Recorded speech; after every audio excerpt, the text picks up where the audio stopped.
langsung saja kita ke pembahasan yang pertama, yaitu di sini ada developmental education. Model yang bersifat pengembangan ini belakangan merupakan model kurikulum yang paling didukung. Meskipun beberapa ahli menyatakan bahwa pendidikan pengembangan bersifat menyatu dengan model lainnya daripada bersifat terpisah.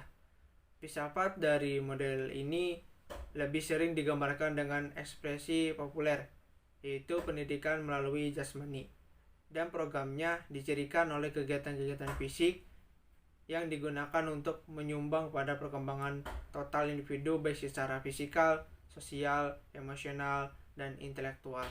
Ini menurut Siedentop, Mann, and Tager pada tahun 1986. Kemudian orientasi nilai yang mendasar pada model ini adalah self-actualization.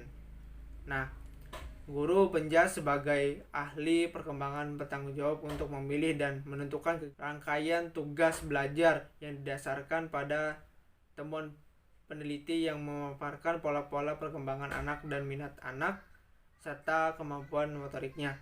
Ini menurut Thomas dan Lee pada tahun 1988. Dengan pendekatan model ini, pengajaran penjas biasanya berorientasi pada pengajaran dasar-dasar keterampilan secara bertahap, disesuaikan dengan kemampuan siswa.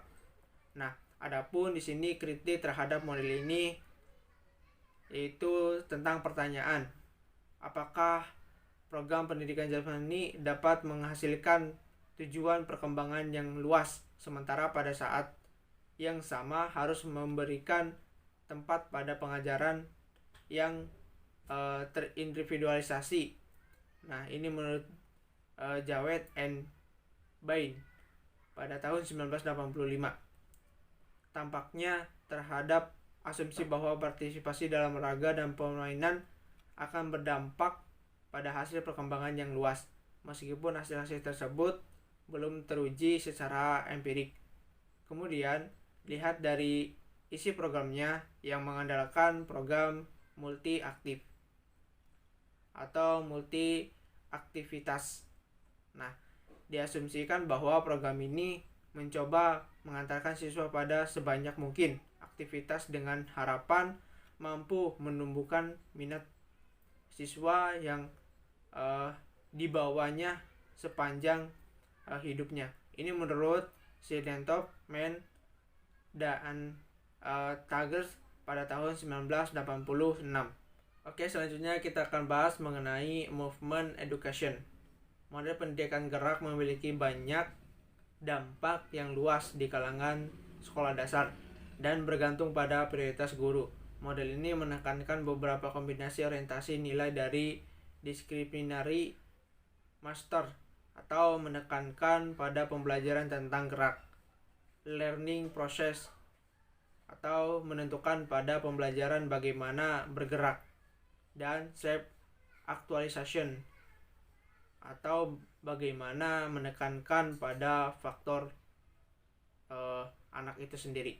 Kemudian menurut Jawed dan Bain pada tahun 1985 menunjuk bahwa upaya pengajaran pendidikan gerak telah dikritik dalam hal tidak ditemukan klaim tentang transfer belajar dan juga mengakibatkan penurunan waktu aktif bergerak yang disebabkan oleh penekanan berlebihan pada pengajaran konsep gerak. Nah, itu menurut Jawed dan Bain. Oke, selanjutnya kita akan bahas mengenai sport education, model pendidikan olahraga.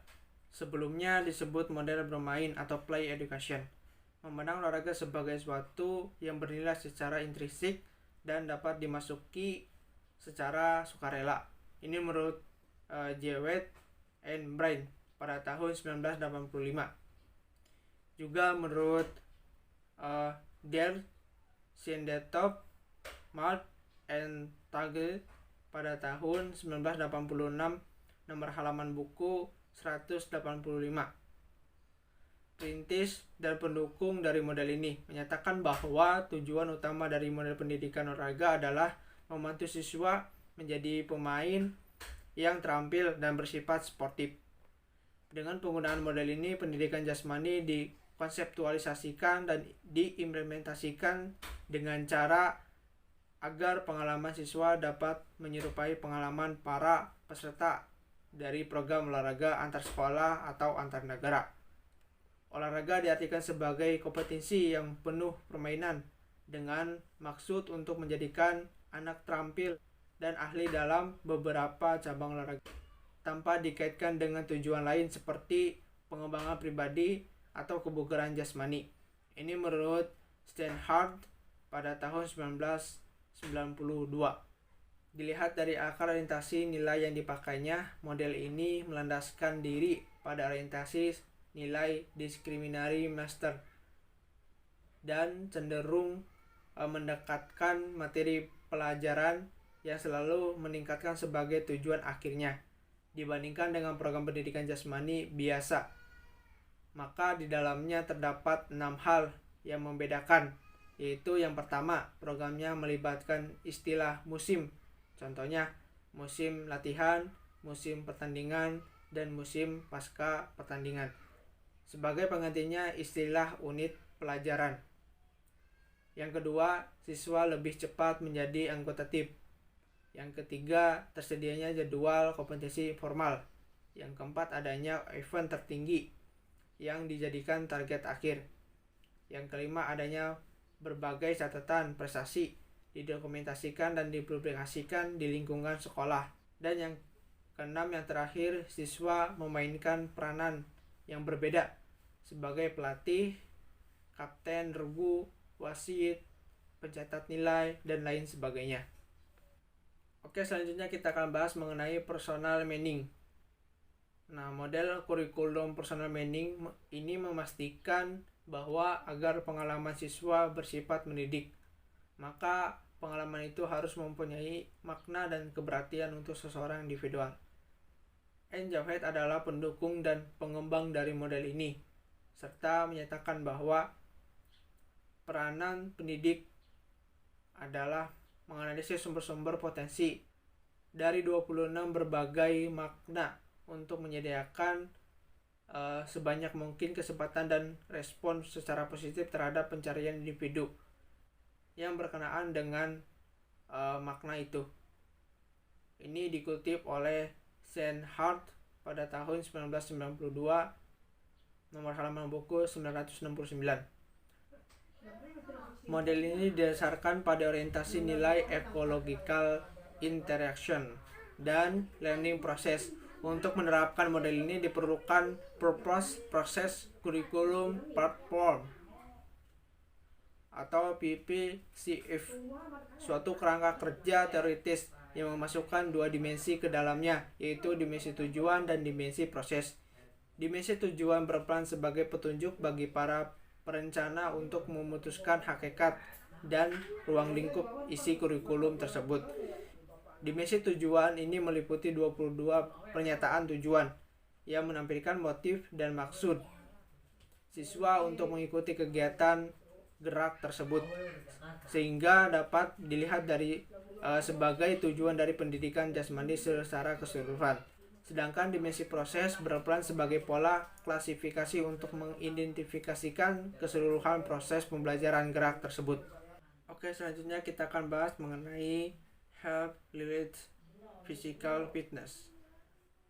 Model kurikulum kebugaran jasmani atau sering disebut sebagai model pendidikan kebugaran hampir sama dengan model pengembangan dan humanistik, terutama dalam hal pandangan ketiga model tersebut dalam melihat pendidikan jasmani sebagai alat penyumbang besar pada kesehatan atau well-being. Ini menurut Javed et al. Pada tahun 1995. Perbedaannya adalah pada ciri model pendidikan kebugaran yang membataskan atau membatasi manfaatnya pada wilayah kesehatan dengan tujuan utama meningkatkan kebugaran jasmani siswa tersebut. Sebagaimana dirumuskan oleh banyak pihak, kebugaran jasmani adalah kemampuan untuk melaksanakan tugas sehari-harinya dengan cukup intensif dan kesiagaan penuh tanpa menimbulkan kelelahan yang berarti, dengan energi yang cukup untuk menikmati waktu luang dan menjalankan situasi-situasi yang tidak terduga.